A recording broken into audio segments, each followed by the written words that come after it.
Before we begin, be sure to share the video. Sharing the video is very easy. Attached to this video is the share button. Press it. Copy the link or choose a social media platform and share the video. Thank you in advance. This will encourage more people to see this video. Full joy, the program. Introducing Ethiopia's Freedom Tours. What is an Ethiopian Freedom Tour?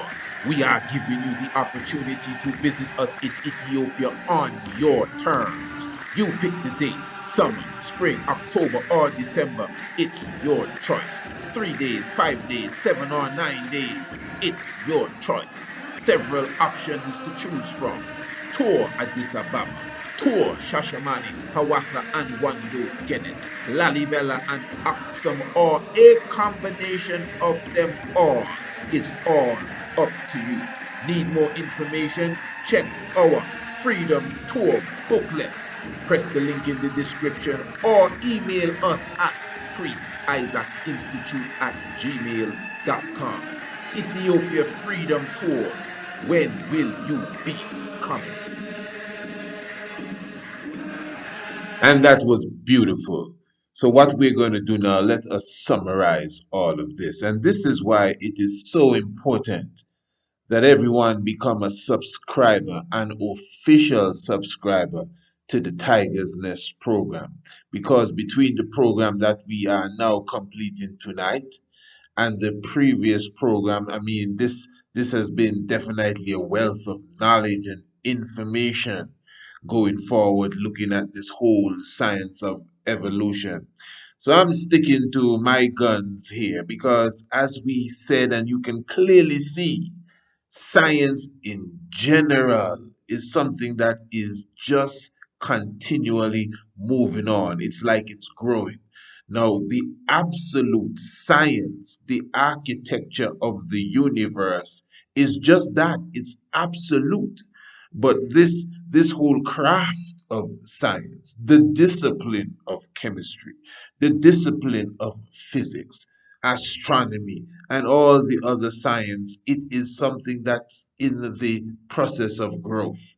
So every year they have to revise it and look at it, and then all of a sudden Pluto is not a planet anymore because they have now revised what a planet is and it has a new definition. And oh, we just discovered this last week and this changes everything, Bob. And so that is what science is. So this is why now evolution, as you heard her say a moment ago, this is like the golden age of evolution. And remember, previous evening's program, the interview, the doctor, she was explaining that there is this ghost genome. What did she refer to it as? This ghost genome within the whole DNA structure of people in West Africa. And she highlighted the people of the the Yoruba tribe. She highlighted the people of the Yoruba tribe, and she explained that they have this ghost genome. So what does this mean? Well, they have a specimen as such. They have a trace, some small percentage of a species that existed almost 1 million years ago, but they just maybe cannot put their finger on this species.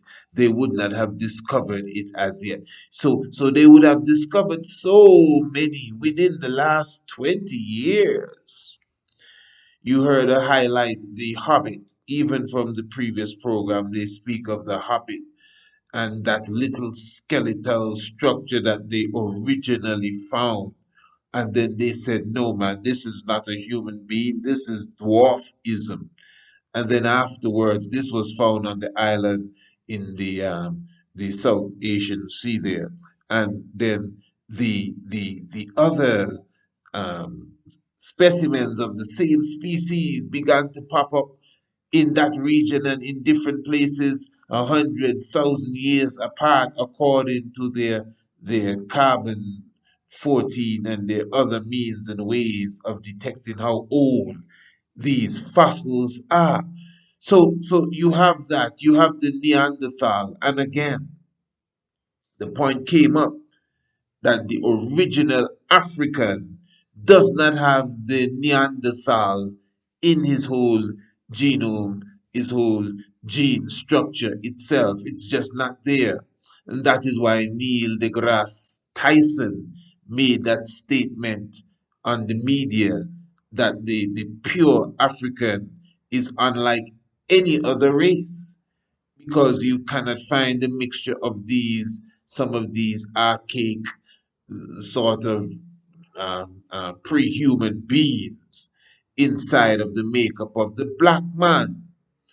And the argument came up that there is the DNA or the Neanderthal trace in the DNA of some black people. Some of you would have done your whole ancestral research and you may have found some percentage of Neanderthal in your DNA. But that is true, the whole interbreeding mixture thousands upon thousands, tens of thousands of years ago, we're talking about, when the Africans would have gone into the cold, into Europe, and in some cases would have intermixed with, yes, Neanderthal and others like them. Even the Neanderthal, you heard her say a moment ago that the Neanderthal originally came up out of Africa. So you see, family, this is a deep study, When you get into paleontology and anthropology and paleoanthropology, again, we only have 0.000 something percent of all the absolute knowledge that has to do with any of these scientists. So this is why you now would hear them speak of this is not a linear sort of evolution process. What do you mean? The from the chimpanzee looking thing to something else that was trying to walk upright but dragging its knuckles, and then the other one, the other being that is more up, and the one that could start the fire and knew how to cook food, and the other one that's a hunter until you came to the modern day human being. No, science is now saying that they are different corridors of evolution. Again, this is why you could say the black man and woman has nothing to do with Neanderthal. That could be one of the reasons. So you have also within that, well, the Lucy structure, Australopithecus. You have the what is known as the Cro-Magnon man, and then you also have the Homo sapiens sapien. Then you have the Homo erectus and other species. Again, she highlighted the different ones that are now being discovered. But the main point is that all of these different species are not necessarily within the same line, as if, well, one, according to its age, preceded the other one, and according to its age, preceded the other one. Even some species that they thought were extinct at a certain time, they are finding fossil remains of the species in an age that they did not expect.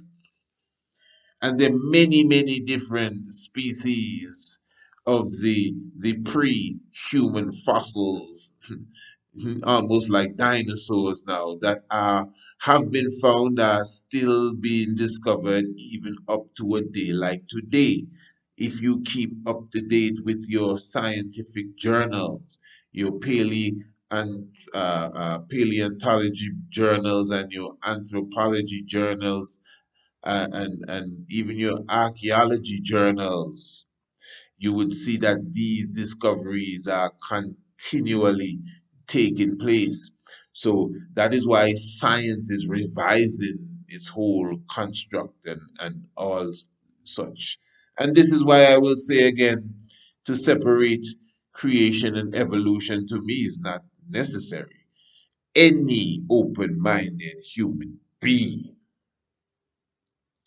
can see the process of evolution. I don't mean Darwin from monkey to man, you know.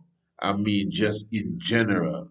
Creation is something that evolves. You just cannot deny this if you are an open minded person, not religion. Even in the religious books, the story sounds like things are being evolved. To me, it's an evolution process, even in creation. And the place was void and without form. It didn't just, and everything was there. Things moved, the water moved, and the sound, and the thunder, and the lightning, and this came out of the ground. And it's a process. It's a process. It didn't take 7 days, as you know, the days when the sun wasn't created until about the third day. So it couldn't be a sun up, sun down day. It's a period of time. So things do evolve, but from a creative source. You see, the problem is that individuals that may not believe in the creation is because they may not even believe in the concept of God that religion gives to you. Everyone believes in God, even an atheist. They may not believe in the organized religion and their gods, or even just the concept of God, but even an atheist will tell you about the spirit, and the intelligence that created everything, or put everything in motion, or whatever the words they're going to use. That's the God. Maybe the word God, German word, and it's not the best word, but we just speak in German here. So you comprehend what I'm saying, that creation, whether you think it's the Big Bang, things don't just go bang. What do you mean bang? Bang, what do you mean bang? Some pressure, some compression, some sort of activity and frequency and energy had to be there. Some vacuum of something for it to bang. So if you're rocking with the bang, what made the bang? What was the universal source of? Well, that's God we talking about. This is not the religion club here, you know. We just the reality group. So that's the so-called God, the intelligent all that would have put all things in motion so things could evolve. You don't have to separate evolution from creation. And evolution obviously doesn't have to be the textbook stuff. I know some of us we say, well, we don't deal with Darwin's theory of evolution. This just means that we all have this common ancestor. All of that sounds good, and from stromatolites to single cell amoeba until we get a human being that can jump and catch a taxi. I get what you're saying. But now when we look at science now, paleontology and anthropology and all of that good stuff, it is showing that the evolution process as we know it, like from this chimpanzee like thing to the modern day human, is not exactly that. They were different corridors of the chimpanzee people coming up. But science is saying, but how is it that only one species have remained? Are you sure that is only one species remain? Well, how many species of humans you have? Well, you see, this is science. We're not even sure. What you call the different races could be different species. You're the scientist. You are telling me that hey, this is a long line of monkey people straightening up, walking upright, hunting and planting until we get the office worker. No, this is more than this. We have different lines. It's as if the Neanderthal is not in the same lineage of the black people. It's like a different corridor. And then we discovered these little people here on the island in Southeast Asia region. Mm. And then, of course, remember, we have the Java man from 1892. And then, of course, we have the Cro-Magnon man, which we thought really brought forth the Caucasian man that you know, which is supposedly came out of the Grimaldi man. All of these things, they have to go back to the drawing board because a lot of these don't really link. and apparently everybody else disappeared. So who said the Japanese man didn't come from a different corridor than the black man? And who said that the Caucasian didn't come from a different corridor than the Japanese and the black man and the red Indian? And maybe some came out of some. Maybe somebody did come out of the black man. Maybe the Indian man came out of the black man. It looks like it makes sense. But maybe the Caucasian came out of the Neanderthal man that had nothing to do with the black man. Hey, I'm just looking at it like any other scientist because science moves on, you know. Don't try to tell me the scientists are racist now. We're just looking at the thing realistically. That's when you study some of the physics teachers like Bobby Hemmett and Delbert Blair, even Dr. Malachi York and Phil Valentine, you get this reasoning that this is not necessarily how science teaches us in the sense that I'm talking about even black people science, that all the races came out of the black man. Some people, I think Delbert Blair thinks that Caucasians come from some planet. I can't even remember which planet it is. I'm telling you, not from this earth. Not from this earth. Now, whether you agree or disagree, I'm not even just looking at philosophy here and people's outlook. I'm trying to give you an understanding why even that school of thought, you don't just throw these things away because your science now that you have a degree in this, your science is saying, hey, we got to look at this again. It's not exactly what we thought. And then you find someone millions of years ago, at least a million plus years ago, a little people just as high as your waist they grow to, but yet still they're almost as close as the modern day human today. That is why in the conscious community you always hear us speak about the Twa, the Pata, the little people, the first human being. They weren't too tall neither. They were there for millions of years. So who says you had to start like a monkey? Who says that the human being that we know as the human being, the black man, didn't begin just like that? If you can find some little people that you're saying now is, wow, they call them the Hobbit. Go and look it up. Well, you just heard all the information there. And those who were listening to the previous program of the Tiger's Nest, these Hobbits took the whole anthropological world, the paleontological world by surprise. Family, you may have to go and listen to these interviews and the documentary that we ran tonight again to get the gist of really what's taking place here and how, again, you can even look at science and see the reality of creation. Now, creation is not let us make man and you're saying, so who it is? Is it God and Jesus? No, you see, this is what the problem is. But when you understand we're dealing with an intellectual nucleus because intelligence runs creation. Everything is intelligence. The wind that blows, the cut that heals when you get cut. And yeah, that's intelligence there put in motion. That's the God. That's why it's within you and all of that stuff. That's the oneness of creation life, which put all things in motion. That's creation, which is an evolution process itself. So we can't get caught up in Sunday school. That's going to keep you back. Creation is an evolution process itself. But again, the evolution, the Darwin theory, and even those of us who try to dismantle it and put it in a conscious sense may still have to be questioned right now because we're looking at different corridors of many different species that we are being discovered, have been discovered, we are discovering as such, and some not even related to others. And then at the same time, the modern day human being still have a different makeup.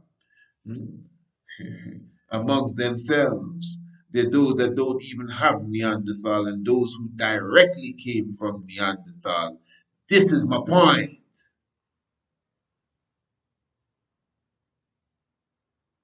And this is science talking. Are you sure we are all of the same lineage? And this is why your leaders and those of a certain ilk of consciousness will tell you we don't believe in the mixing of the races. Oh well, he's a dinosaur. He's racist. Uh, he must be a Neanderthal too, eh? Yeah, because that's a word that is insulting. Really, people use that when they're trying to insult you, like a caveman kind of thing. But it's those who are deep in the science of the genes and the DNA that will make these sort of statements, and they have nothing but love in their heart. If thanks to the understanding royal family, these two programs would have been, definitely upful and very knowledgeable and edifying. And I hope we can continually open our mind to greater knowledge without being too religious. Creation or evolution, one and the same. Royal family, if you know your Bible and you do not know your history, the knowledge of your Bible will become a mystery. Remember, at the same time, it takes some real eyes to realize the real lies that are amongst us. I'm very thankful. All praises. Holy Emmanuel I, Selassie, Jah Rastafari. I'm a second album. Attention! Join us in Ethiopia from the 20th to the 29th of July 2026 for the Lion of Judah Tour, as we celebrate the 134th anniversary of Emperor Haile Selassie I, Emperor of Ethiopia. In Addis Ababa, we will visit the Grand Jubilee Palace, the University of Addis Ababa Imperial Palace, the Throne Room and Palace of Menelik II, and of course, the Science Museum, the National Museum, the Battle of Adwa Museum, and so much more. Then we go south to Shashamane and visit the hot springs and waterfalls of Wando Gede. And don't forget the summer palace of the Emperor. Come prepared to rock Nayabingo. Remember that the Lion of Judah Tour is all inclusive. Your meals, your accommodations, transportation, and so much more. Plus, take advantage of our 50%, 30%, and 20% discounts that are available. For more information or to register, email us at priestisaacinstitute@gmail.com. The Lion of Judah Tour. What a gathering. And see you there.